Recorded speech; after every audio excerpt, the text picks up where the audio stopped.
3 p.m. only on VOP TV. We break the biggest stories, from missing funds to policy failures. We ask the tough questions and demand real answers. Edu Dialogue, this Saturday, 3 p.m. on Voice of the People Television. This is African News on Voice of the People Television, where we don't just bring you the news, we bring you Africa's heartbeats, the policies that shapes our world, and the economy that determines our future. African News on Voice of the People Television. Stay with us. VOP TV. Now you have more than a voice.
In a world where power shifts with every headlines, news breaks and events happens, we bring you unbiased and explicit information on politics, economy and state of the nation.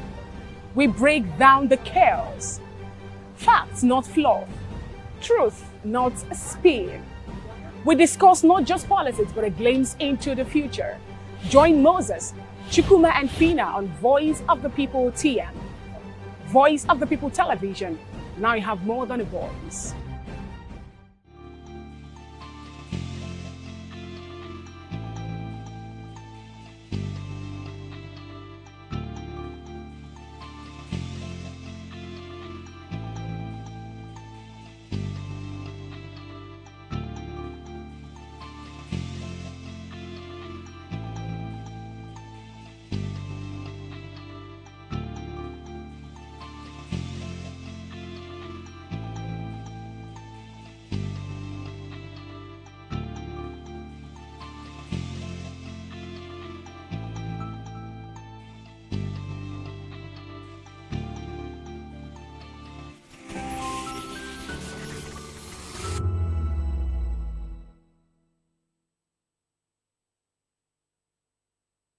Hey guys, what's up? How you all doing? They call me Novisha Nelson One, your number one celebrity host, and you are watching Voice of the People Television, VOP. Stay tuned. Uyos Harity is my name. I am a friend of the microphone, Voice of the People TV.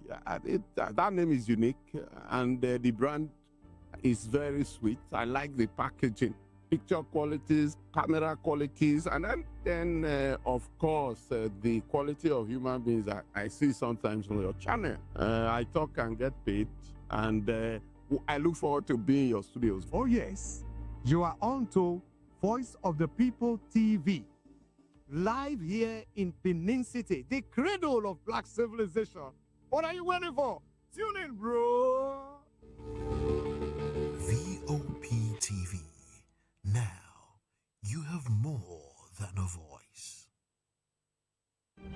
In a world where power shifts with every headlines, news breaks and events happens, we bring you unbiased and explicit information on politics, economy and state of the nation. We break down the chaos. Facts, not fluff. Truth, not spin. We discuss not just politics, but a glimpse into the future. Join Moses, Chukuma and Fina on Voice of the People TM. Voice of the People Television. Now you have more than a voice. The red carpet, awards, the razzmatazz, music, fashion, interviews, and more. Spotlight on Voice of the People Television. Let's feed you with all the juicy stories in the global entertainment space, bringing you the glitz and glamour as it is hot. Stay tuned to Spotlight, 1 p.m. Monday to Friday. Spotlight on VOP TV. Entertainment like never before.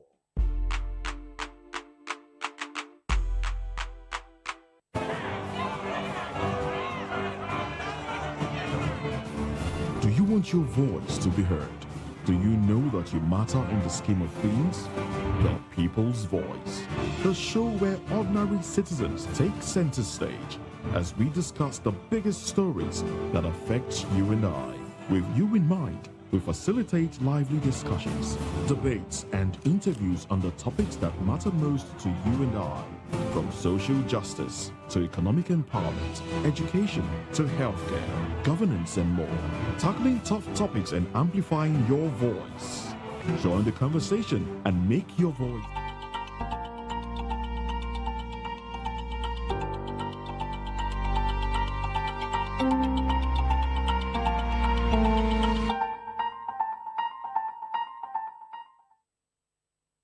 The show is Hashtags right here on VOP TV. My name is Vivian Oguche, and it's such a pleasure to have you hang out with us today again. So if this is not your first time, I'm saying again, but if this is your first time, accept a very warm welcome from us. I say us here because I got my co-anchor. You're going to be meeting him in a short while. In the meantime, this is where we're going to tell you all things trending, all things topical, and lots of things are fresh on the plate today. I can promise you that. And then we have a couple of follow-ups like we do. That's tradition here, right? So, hey, if you're game, let's get this show on the road. That is, if Ikechukwu is ready. Hi, Vivian. Yes. Hi, good evening, guys. Ikechukwu Agwago. And yes, like Vivian said, it is exactly where you get everything that is trending across the world. And trust me, this is the bulk. This is where the buck stops when it comes to information that is making rounds in the world. And today's not going to be different. We're definitely going to be following up build-up stories from yesterday, and then Vivian, fly this plane. All right, guys, tighten your seatbelt. We begin with hashtag resignation. So yesterday, Bayo Onanuga, presidential spokesperson, just drummed the bombshell, and he said, hey, Defense Minister Badaru'S just resigned, health concerns, right? That was yesterday. This gained a lot of traction, I can tell you. Within minutes of him dropping that story on X, netizens just jumped on it, right? So I'm going to take you back to the press release that presidential spokesperson Bayo Onanuga dropped yesterday regarding the resignation of Nigeria's defense minister. Lots of speculations surrounding his resignation, with some saying it is the U.S. that's responsible, saying he was pressed, some saying all sorts of things. But hey, this is what the horse himself said. Health concerns. So let me take you to X now so you take a look at that particular press statement that Bayo Onanuga dropped, shall we? Yeah. So State House press release, this is coming from Bayo Onanuga. Nigeria's Defense Minister Alhaji Mohammed Badaru'S has resigned his appointment with immediate effect. In a letter dated December 1 sent to President Bola Tinubu, Abubakar said he was quitting on health grounds. President Tinubu has accepted the resignation and thanked Abubakar for his services to the nation. President Tinubu will likely inform the Senate of Badaru's successor later this week. Badaru Abubakar, 63, was a two-term governor of Jigawa State from 2015 to 2023. He was appointed as a minister on the 21st of August 2023 by President Tinubu. There's a concluding part of this post. Let's take a look at it. This is it. And then Bayo Onanuga goes on to say his resignation comes amid President Tinubu's declaration of a national security emergency with plans to elaborate on its scope in due course.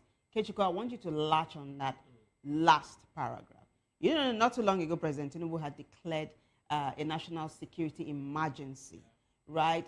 So what Onanuga is doing is touting a possible shakeup in the security apparatus. Again, this is going to be another one, probably the third one in President Tinubu's 2 years as president. So that statement was signed by Onanuga, special advisor to the President, Information and Strategy. Now, netizens are reacting. Let's quickly take a look at the responses before we jump on to the next hashtag, which is related. So Madi Shehu says, the truth shall manifest. Badaru is hale and hearty. His open clash with the junior Minister of Defense, Metawale, and the upper hand Metawale has in and around the villa is frustrating enough for him to resign. Sickness being his reason for resigning is untruthful, dishonest, diversionary, and an afterthought.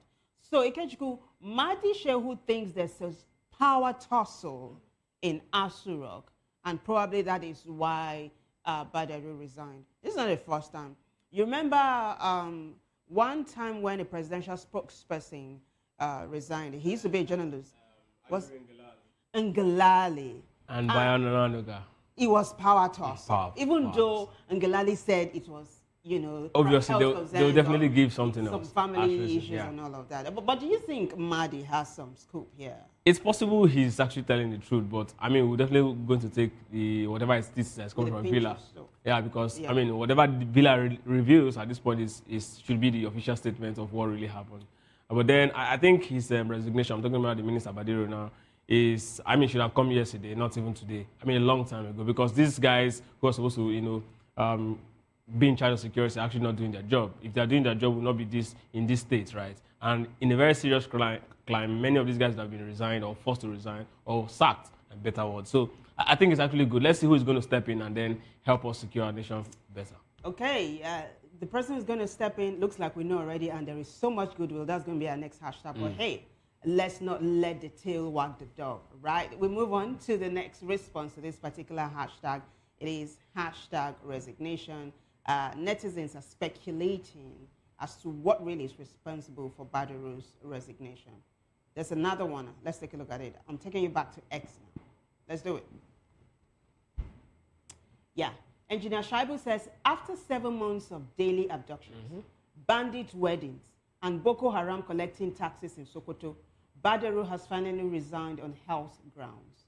Which health exactly? The one that suddenly appeared after Nigerians started asking why a defense minister spends more time in Jigawa commissioning boreholes than visiting troops down in Sambisa? Next, please, who's resigning tomorrow? Lai Mohammed's replacement. This is sarcasm Absolutely. Of the highest order. Absolutely. Let's revisit it. Under President Muhammadu Buhari, Lai Mohammed was what? Minister of Information. I mean, we say no more. Let's go to the next response, really. It is still hashtag resignation. Uweme PhD says, political appointees resigning on health grounds. This is new in Nigeria. Last time I checked, all high-ranking politicians and aides died in their offices. Ifeanyi Uba, Abakari, Issa Dongoyaro, Rotimi Akeredolu. Anyway, I wish him the very best as he takes care of his health. But hey, what if it's really health concerns? You must not stay in office when you're ill. That's why I say this is the first time. Well, that's why I said this is the first time. Always the first time for everything. I think there's one more. Let's take a look at that one. And then Kechukwu and I will wrap it up.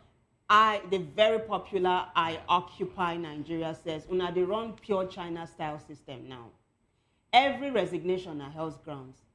I beg, who for Nigeria they resign on top health matter? Make una just talk through. Una push them out the same way una push out the CDS. No need to package them. The CDS being the chief of defense staff, who all of a sudden has become the man of the moment. Well, I Occupy Nigeria goes on to say, anyway, we go watch who una go put there next. Whatever the case be, Nigeria must win. We no fit afford failure at this point because these people don't they gradually take control of the whole country. So I Occupy Nigeria is asking, or he's saying, we go watch who una go put there next. Well, you don't need to wait for too long. I Occupy Nigeria. Our next hashtag is going to sort of answer your question. So we move on to the next hashtag now, which is hashtag Minister of Defense. So the CDS that I Occupy Nigeria referred to earlier on, he was saying that he was pushed out, has become the golden boy, really, on and offline. So President Tinubu has nominated him to be Badaru's replacement. So if the Senate confirms Christopher Musa, he is going to become Nigeria's defense minister. Not too long ago, he was sacked He used to be the chief of defense staff. He was sacked, and when he was sacked, there was so much sadness off and online. I mean, he was the only security chief that trended that particular day that there was the rejig in the brass talking about security. We saw his staff, both at work and at home, come to say how good he was a boss.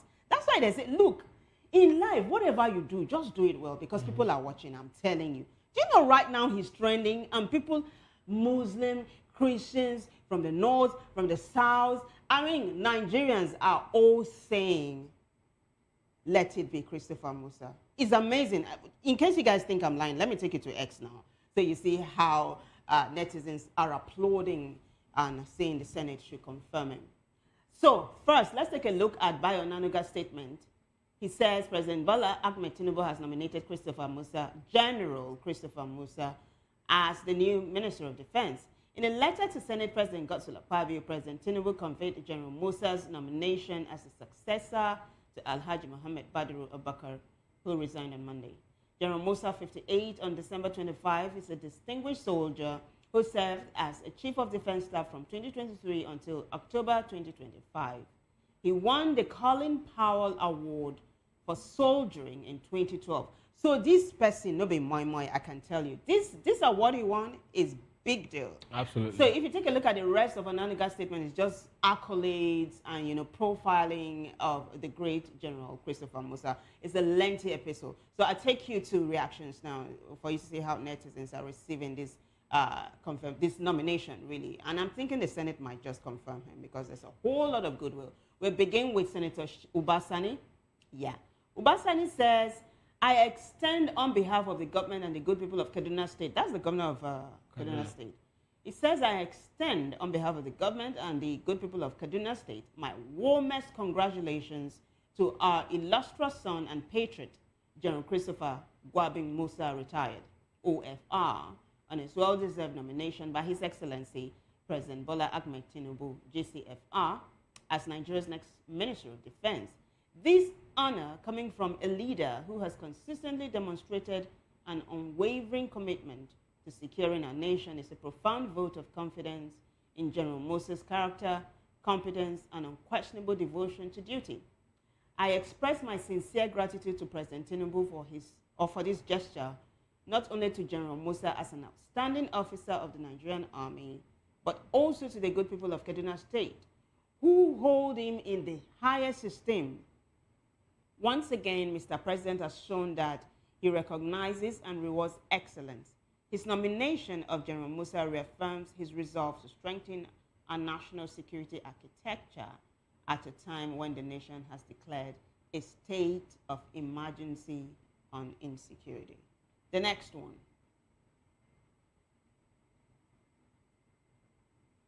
So, Flexible Queen says, with the intelligence, aura, courage, and integrity this man possesses, he deserves to be the Minister of Defense. More of this kind of comments you'll be saying. Let's take a look at the next one now. Abubakar Sadiq says, if you are good, people know. If you are loved, people speak for you. Can you see how almost everyone is advocating for General C.G. Musa as the next Minister of Defense? The next one. We've seen this one already. Let's take a look at the next one. So, Babangida Hussaini says, Nigeria as a whole fell in love with Christopher Musa and has already appointed him as their next Minister of Defense. No tribe, no tribal, no regional or religious bias. North to south, Muslims and Christians, everybody love him. This means Nigerians are still united. Our problem is leadership. The next one. So Nafi Muhammad says, see how everyone, Hausa, Fulani, Yoruba, Muslims, Christians, and pagans are calling for the appointment of former Chief of Defense Staff General Christopher Musa, retired, as Defense Minister. That's what competence gets you. I think it's not just competence, humility too. But there's one more I'd like for you to take a look at. So, Nefertiti says, General Christopher Musa as the Minister of Defense is fantastic. Governance should never be a rocket science. Badaru'S stepping down is not enough. America will not work with Bello Metawale. The man needs to go. Politics must end. Governance and security must be your priority. This is just amazing. There is one more. Let's take a look at it. So, Abakar says, such is life. Christopher Musa, then Chief of Staff, then Chief of Defense Staff, was once seen saluting Bello Metawale, the Minister of State for Defense. Today, Christopher Musa is now his senior in office, having been nominated as Minister of Defense following Badaru'S resignation. Okay, I keep saying there's one more, but this is just so sweet to let go. There is actually one more. I'd like for you to take a look at that. So the Real Church gist says, Bishop Abioye's prayer have continued to make the difference in my life. This is General Musa speaking. He gave a testimony, and I'm going to play the video for you. So the Real Church gist says, General C.G. Musa, Nigeria's immediate past Chief of Defense Staff, who testified 6 months ago at the Bishop David Abioye-led Conquerors Global Assembly, has been nominated as Nigeria's Minister of Defense. Bishop Abioye used to be the #2 man at the Redeem before he... yeah, you don't know all of this. Well, there's a video. Take a look at it. I'll take a listen. I want to say a very big thank you. But before I go further, please, I've learned one thing from Daddy. Wherever he is, Mommy will always be there. So whenever I visited, he will always ask, where is your wife? Permit me to invite her here. I feel very, very honored and privileged to be here today. Myself, my wife, and my family. It has been a long time since I've known Daddy, but he never knew me then. But I didn't know how he was able to know me. When I was in Maiduguri as a theater commander fighting Boko Haram, he kept calling me, and I was wondering how he got my number, how he knew I was there. But he never, ever relented. And his prayers have continued to make the difference in our lives. And that is to tell you that we serve a living God who will never, ever let us down. Sometimes we're the ones that actually make things not possible for us because we doubt ourselves, we doubt our God. I grew up in the church. I was born and raised in Sokoto. My wife, born and raised in Delta State. She's my pillar. She is a prayer warrior. And because she has learned from Mommy, I want to say thank you to this congregation. And thank you, Daddy and Mommy, for bringing this together. You can see wonderful things, and I can assure you, the more you attend here, the more blessings you'll get. Daddy and Mommy have remained steadfast in the Lord, and God will continue to bless you, sir. We are privileged, we are honored, we are blessed just by knowing you. I want to call on all of us as Christians, never ever to be timid. Never shy away to show that you are a Christian, that you follow Christ, wherever you are. I've seen people, because they want higher places, they tend to hide, shy away from God. Remember, the Lord Jesus said, if you are ashamed of me, when we get there, your name will not be in the book. We serve a living God that will never, ever let us down. I want to appeal to all of us to love ourselves, love our country. We're going through challenges. It's not only in Nigeria. And I want to assure you that God Almighty loves this country and will never let this country go down. The Sahelian region and West Africa is facing unprecedented challenges by the jihadists. And they are hell-bent on taking over. God will never allow them to succeed. But we need our prayers. As Christians, we need to pray consistently. It's no state secret. This is why people love him, right? On top of the fact that he's highly placed, he's also humble, he's also a born again. He says something, if you're a Christian, never be ashamed to show it, right? Or else your Lord will be ashamed of you. He also said his wife is a prayer warrior. How can you be married to this kind of man and not be a prayer warrior? I mean, it's crazy. But I know you don't have much to say regarding this testimony. But let's talk about the man himself. Yeah. So this is the first time President Tinubu has made a nomination and the whole country is with him. This is like a golden moment of unity. It's rare, and I'm sure President Tinubu is enjoying it. Just yesterday, practically the whole of Nigeria was against him when he nominated Reno Mokri and FFK as ambassadors designate. But this is a 360. Very well. Yeah. I think this is the biggest in the history of Nigeria, where Nigerians seem to follow military positions and office occupiers to see, okay, this is exactly who we want. I mean, it's unprecedented. We don't do it. Yeah. We are not interested in. No, this is the first time. Nigerians are not. Yeah. I think the only time Nigerians seem to show a little bit of, this man is actually a good man to be there is the case of the late Alex Bade, former chief of army staff. Yes, under his demeanor is similar to that very of well, Christopher a fine Musa. soldier and all of that. So of course he was killed, but that's another story. But Christopher Musa is also another very likable person, and that's exactly. And this time around, he took over this whole story of President Tinubu's appointment, even what happened yesterday. Everything seems to be like, okay, this president has made the very best decision since, you know, since assumption of office. Obviously. So I think it's a good one. Let them just confirm it. Let's get to see, you know, how much of a work he's going to put in. Because, I mean, Nigerians want to be safe. And if they trust you this much, it means, you know how they say it now, to whom much is given, much is expected. I mean, he didn't just start. Absolutely. It's come a long way. Right. It's one thing to have the goodwill. It's another thing for people who are supposed to make it easy for you to help you. There's a reason why he has such goodwill. And I'm sure that he's going to perform beautifully well. And that is my prayer for him. So we're just hoping that the Senate will just go home and say, yes, please. There should be no kind of delay when it comes to matters like this. And we say congratulations to you, sir. We move on to the next one, actually, which is #VP slot. So, Dele Momodu, veteran journalist, is the publisher of Ovation magazine and a bona fide member of the ADC, the mega coalition party. So, not long ago, he came out to say that former Vice President Atiku Abubakar's camp is shopping for a VP. And they are looking at Peter Obi, former LP presidential candidate.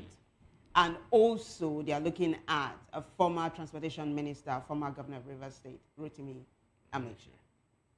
So Rotimi Amechi has just come out to say that he will not settle for the VP slot. I got that. The Punch newspaper is the one that broke that. Let's take you to X now. I see you take a look at that particular post. Punch newspaper says, 2027, I won't settle for VP slot, says Amechi. Former Minister of Transportation, Rotimi Amechi, has dismissed suggestions that he may run as a vice presidential candidate with the former Vice President Atiku Abubakar or be part of any joint presidential ticket in the 2027 elections. Responses. Let's take a look at them. So Michael Ogwa says, I want to make it clear that he's responding now. I want to make it clear that that's Amechi, the ADC coalition, are the most serious politicians in Nigeria. You are playing with Nigerians and they are very arrogant. I don't even understand what this person is saying, but let me try to continue to read. And he goes on to say, how come none of you have considered a closed-door meeting to decide who will be your president and vice presidential candidates? This will reduce any waste on conducting primaries and buying delegates. You need to get down from your high horse or Tinubu will beat you all hands down. Even Amechi is giving conditions without contesting at the federal level. Okay, so I think I kind of catch his drift. Right? He's just saying there must be no disunity in the ranks of the ADC at this point. More reactions. Let's take a look at them. So Pragmatic DB says, okay, we are ready for the looming trouble and drama. Ticket that is exclusively reserved for Atiku. Even Wike could not stop Atiku from picking presidential ticket. Now, Amechi won't drag on with them. Okay. More reactions. Let's continue to take a look at them. Emeka says, this is pure political mind game from Amechi. Here is my prediction. Atiku will be ticket. Amechi, Director General of Presidential Campaign Council, just like in 2015 and 2019. So I'm still going to continue with the responses, right, to this hashtag. But Ikechukwu, I want us to talk about this a little bit. Emeka is predicting Atiku will be ticket. Is that a possibility? With politicians, it's a possibility. Oh, okay.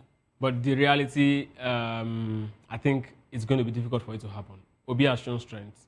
You cannot pull over 6 million votes. I mean, he and Atiku pulled around 6 million votes. You cannot pull that number from the very first time you're contesting an election with the kind of loyal fan base that you have, and then settle for VP slot. But then, right, Atiku is a bigger politician. So if he settles, it's still within the ranks in political order.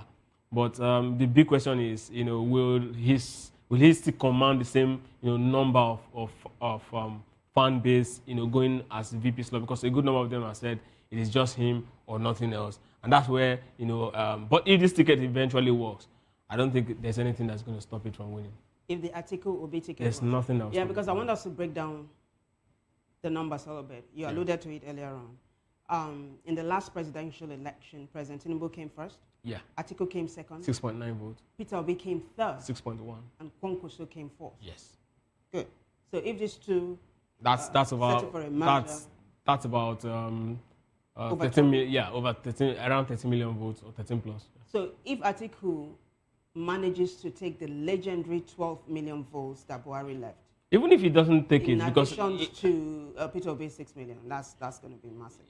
let's even look at it the way it happened in 2023. 6.9, 6.1, that's 13. The president got 8 million votes. So The landscape is not the same again. that's what I'm saying. So many governors defect from, the PDP to the APC and from other parties to the APC. So the landscape is not. But let's ask ourselves, how many governors did Peter Obi had in 2023? Well, so you see, how many did Atiku have?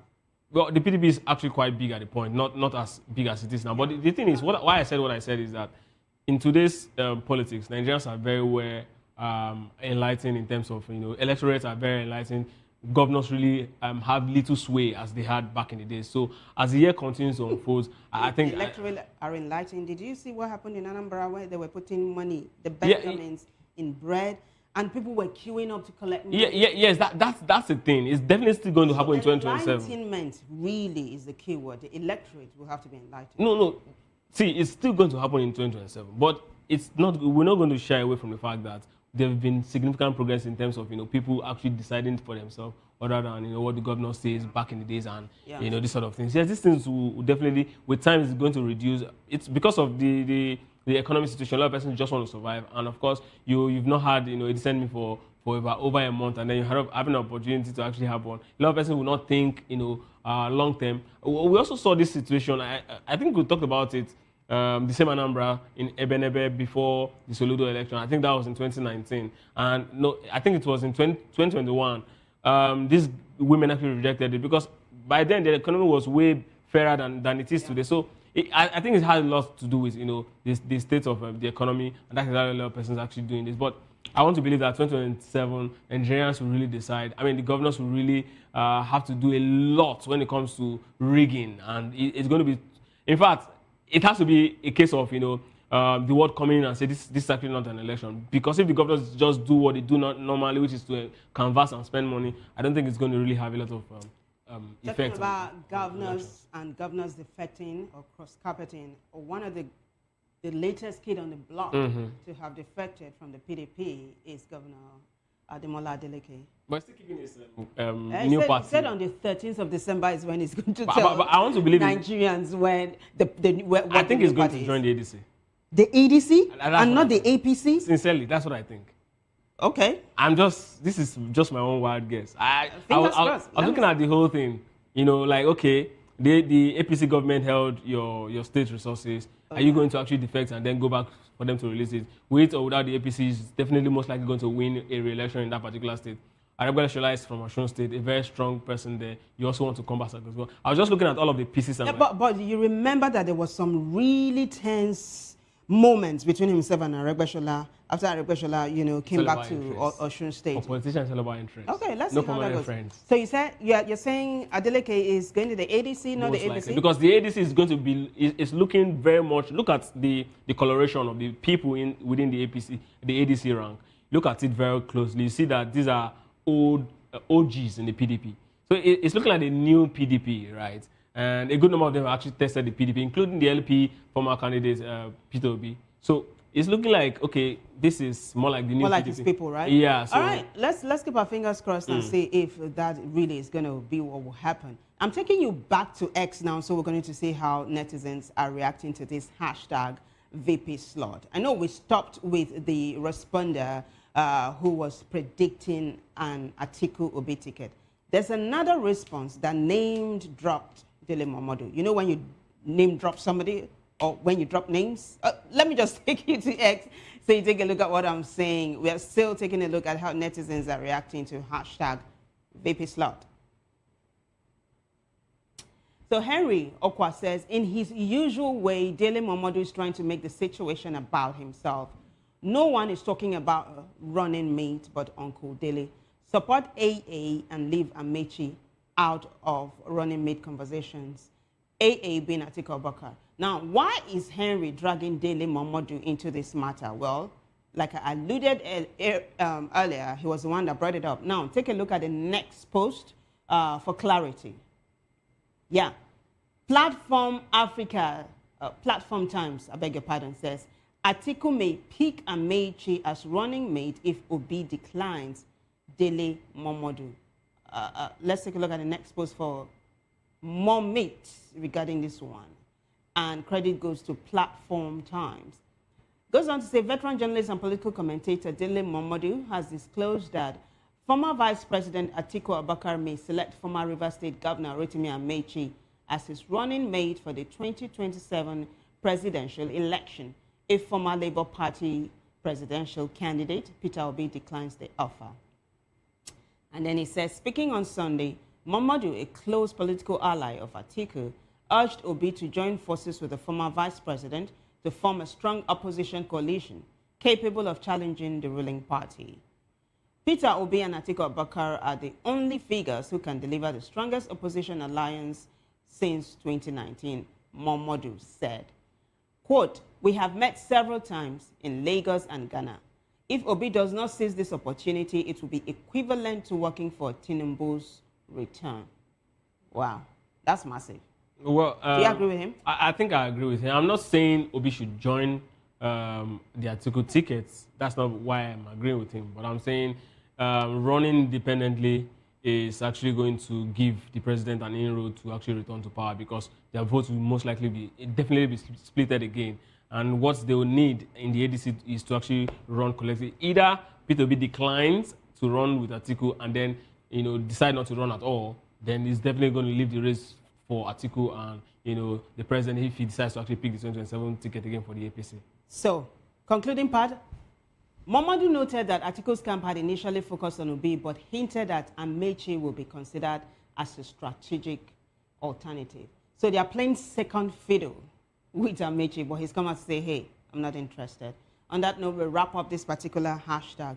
Let's move on to something that's totally different from politicking and matters of security now. Hashtag Daddy Freeze. So Daddy Freeze is trending. This thing about Tubaba and his newly wedded wife, who just gave birth, really? Or is still heavily pregnant? I just gave birth, I think. She's pregnant. I don't know if she's... I think she just, well, pregnant or just gave birth.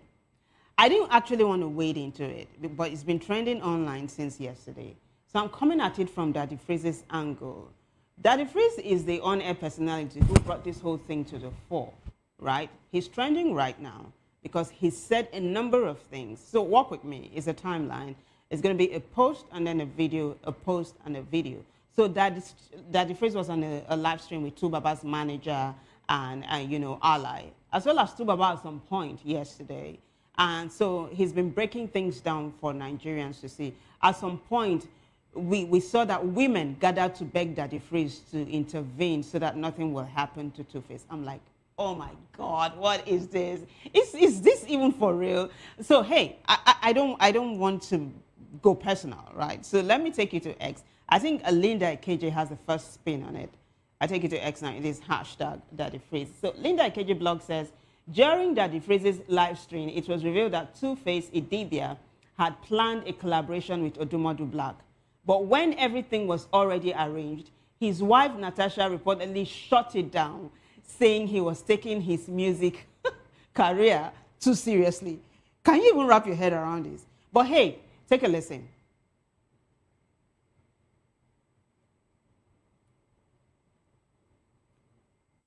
At one time, through a friend of mine reached out to Odumodu Black's team. I'm like, please, we want you to do a song with Baba. Odumodu was in America at that time and said, I will come into Nigeria, anything for the legend, I will do for him. We're waiting for him to come. We thought he was not going to come. Odumodu came around 11, 12 in the night to Baba's house. That's where we all sat down outside. He was playing his new song to Baba, everything. He said, let's do the session immediately. Jesse Jazz was there. Jesse Jazz Jazz was there. The video is there. The video went viral. Jesse Jazz was there.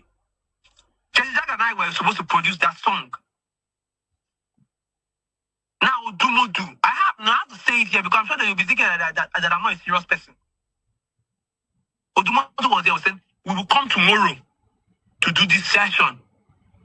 The next day when we came to the house, Natasha said they were going to Benin.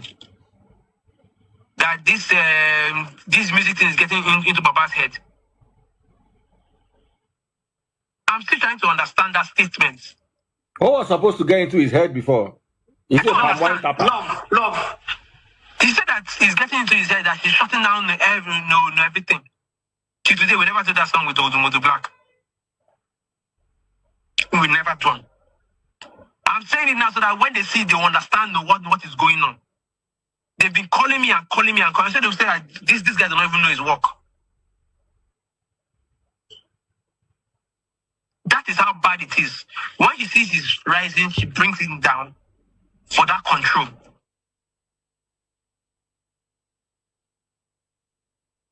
So that's Two-Face's former manager. Please go on. It's actually, please go on. Well, I mean, I'm just looking at it, I'm just thinking about, that quote from Proverb. It is better to live, how is it said that it's better to stay with a nagging wife than to stay in the, no, it's better to live on the edge of a roof than to live with a nagging wife. Again, marriage or relationship is something that has to do with,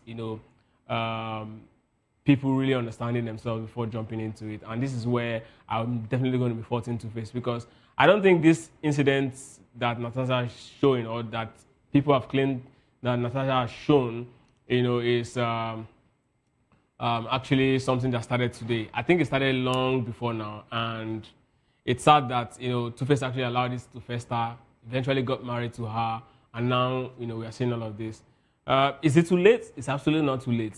I don't want to put myself in Two-Face's position, because if I were in his position, I don't think I would be able to actually deal with what is. I mean, I had incidents or cases of they're going into physical attacks and bottles and other stuff, attacking themselves physically. It's actually very, very sad. This is one very big problem when you settle, or when you get to married to someone who thinks she's very powerful, and that's exactly what Two-Face actually are suffering at this point. But again, right, I think in all, people should really just learn who their partner is, learn who you actually want to live the rest of your life with. If you can actually get to see these persons that can actually manage this certain character that this person has, then of course you can go. But from what we are seeing here, I know this is not the first time. This started way before they eventually tied the knot. Perhaps Two-Face felt this is an issue he can actually handle. And now, married, they say, amplifies things. And this is where we are now. It's so sad for the legend. I mean, Two-Face has nothing else other than his voice and his song. And that's what he's blessing the world with. So it's sad for a woman to come out and say, shut it down. It means that she's actually putting herself in a position where, whatever it is your music is bringing, I can actually bring double of it. And, when a man is not in that position where he can actually really, control, what he actually provides for the family, it's a lot, and that's exactly what I think this whole thing is about. I think Two Babas got clout. Not too long ago, government made him an ambassador. Mm-hmm. There's another post I'd like for you to take a look at. Let's go back to X.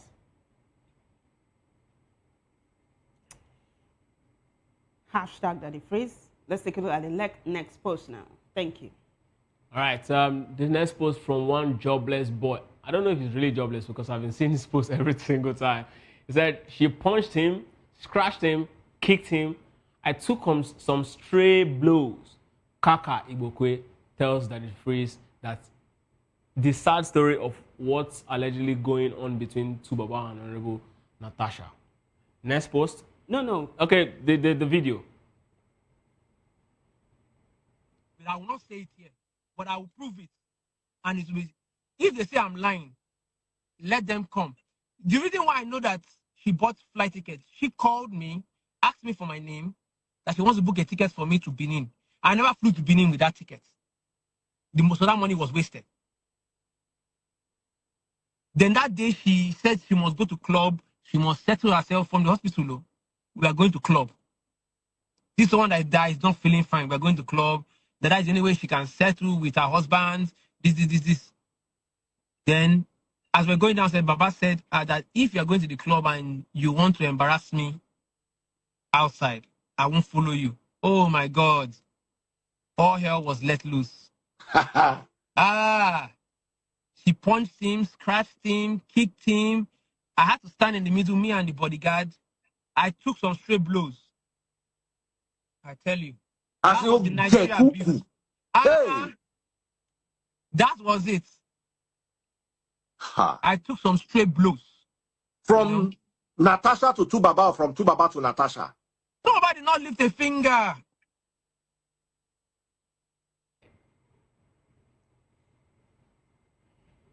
Okay, I'm actually speechless. I really do not have words, right? But you see, like we said yesterday when we were discussing one of the hashtags, fair play demands that you hear the other side of the story. So we are not going to sit here and judge until we hear Natasha's side of the story. But did you hear what that dude just said? Yeah. There's another post, the next one, and then another video, another post, and another video. Thank you. So this is that the phrase now saying, if anything happens to Tubaba in this life, nobody can say I did not try. Take a listen. Brother, make I follow you talk later, I beg. I did this live. Follow me chat, I beg. No vex, brother. Somebody said that. That is one of the problems that he has. Is that Babalio? Yes, it's Babalio. I'll beat my chest and tell you. I'll tell you. Babalio has no good intention for Baba. If I want to make money off Baba, I'll still be. Because you see, my own issue is, I saw this all over the blogs this morning, and I made a video. I said, I want to hear the story. Some people say, oh, why didn't I go there physically? My wife and I have gone to 2 separate physical meetings. One with Neville and Hyacinth. We even ate catfish that day, I cannot forget. Hyacinth ate tilapia. We ate croaker, we ate catfish. We're waiting for Tubaba. Tubaba did not show. The second time, it was me, my wife, Neville, Hyacinth, and Charlie. Tubaba did not show. There was a day Olumentain called me desperately from America that what he's seeing, and he shared a video with me. He said, this is dangerous. I put a call to Neville, put a call to Efe, Tubaba's former manager, Olumentain, and I were on a conference call for over an hour. So if I am coming now and saying what is going on, if I had direct access to Tubaba,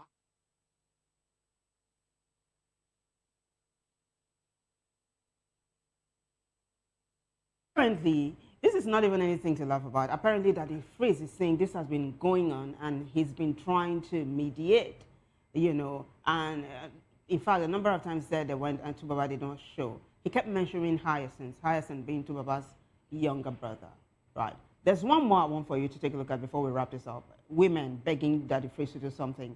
Take a look at the post first and then the video. So Nigeria Story says, women are on Daddy Freeze's live begging for men to help save Two-Face from Natasha. Take a listen. Please help. Please. Please help. Not today. Guys, please. Men, stand up for your man. Please. Please. okay, let us have a legal perspective in this case. We've got Belinda Uju. Belinda, how are you doing and what is your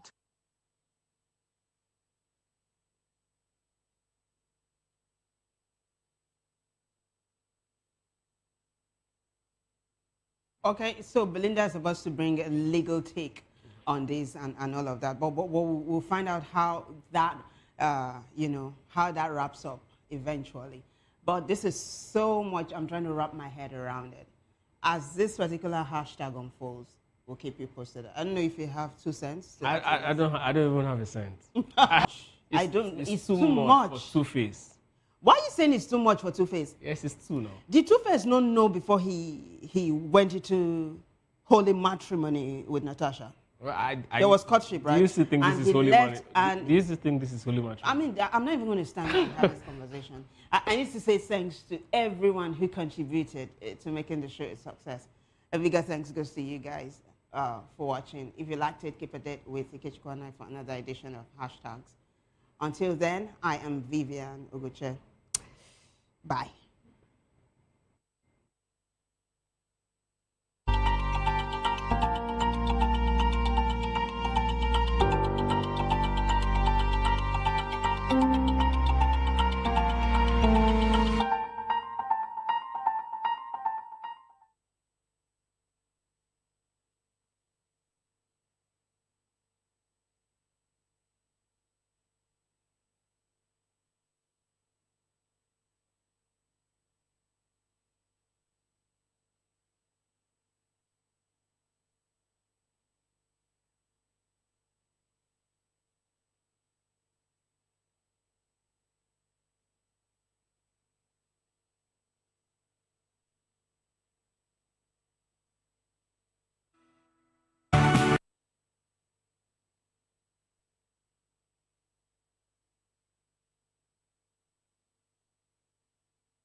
In a world where power shifts with every headlines, news breaks and events happens, we bring you unbiased and explicit information on politics, economy and state of the nation. We break down the chaos. Facts, not fluff. Truth, not spin. We discuss not just politics, but a glimpse into the future. Join Moses, Chukuma and Fina on Voice of the People TM. Voice of the People Television. Now you have more than a voice. The red carpets, awards, the razzmatazz, music, fashion, interviews, and more. Spotlight on Voice of the People Television. Let's feed you with all the juicy stories in the global entertainment space, bringing you the glitz and glamour as they hot. Stay tuned to Spotlight, 1 p.m. Monday to Friday. Spotlight on VOP TV. Entertainment like never before.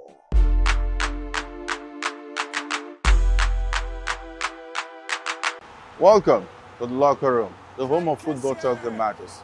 I am Jerry Apelon. Join us every weekday, Monday to Friday at 5 p.m. Nigerian time, as we share the hot takes and hot debates in the exciting world of football. And joining me are the usual suspects, Ikechukwu and Mayowa, as we break down all the hot takes and everything that's happening in the football. Don't just watch football, live it with us. Catch us on the locker room and Voice of the People Television at 5